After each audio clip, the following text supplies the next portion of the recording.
Welcome back to The Lead. I'm Jake Tapper. The World Lead today. The surging violence between Israel and the Palestinians showing no signs of letting up. Yesterday, an Arab gunman opened fire at a bus station in Beersheba, killing an Israeli soldier and wounding 10 other people. Amidst the chaos, an innocent bystander, a migrant from Africa, was mistaken for a second terrorist and shot by an Israeli security guard. Graphic cell phone video captured what happened next.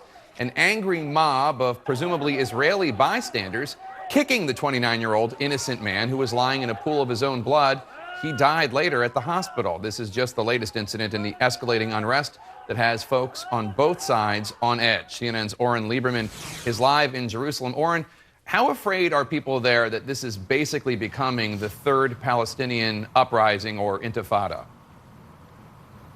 Jake, there is definitely a sense of fear here, not necessarily of another intifada, and I'll get to that in a second, but you can feel that fear on the streets. The streets are empty. The old city is largely empty. I walked through one of the main markets in Jerusalem earlier today. There aren't people that are out. Some of the shopkeepers I spoke with say that Israelis will come out, buy quickly, and get out of there because of that fear on the streets, because of what they see as these uncontrollable, unpredictable attacks that can come from anywhere. Meanwhile, Palestinians say they're afraid because they say Israeli forces are more quick to pull the trigger. So there is fear on both sides here.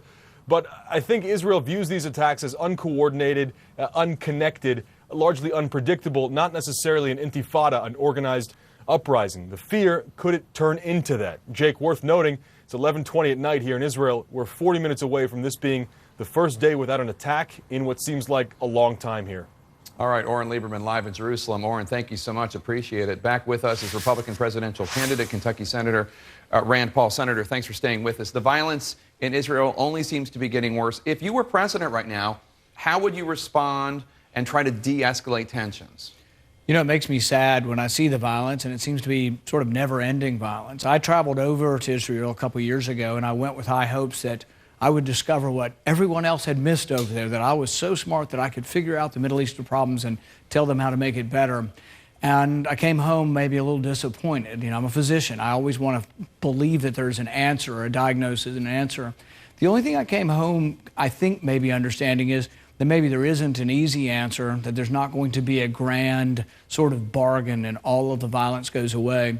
But I do think that part of the answer is maybe incremental change. And I think Israel holds a lot of the cards. Now, I don't fault Israel at all for how they defend themselves or what they do. They have to do what they have to do. But I think if you want to look for incremental change over there, it's not going to be a grand peace process. It's going to be incremental change where maybe there's more trade.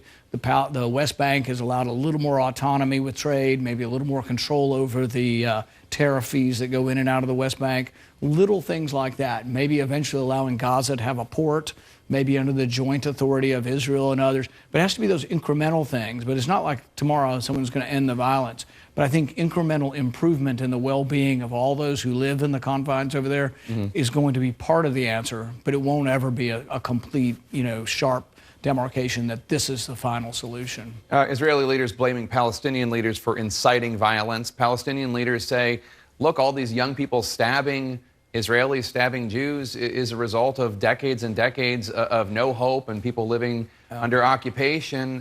What do you think? I don't think there is an easy answer, and it's hard for me to actually know the truth of everything. We can see on the news, and there's probably both sides to things, but I think it's not my role or the role, if I were president or as a U.S. senator, to say to Israel or to say to those who live in the West Bank that I know what's best for them, and I'm going to tell you how to behave.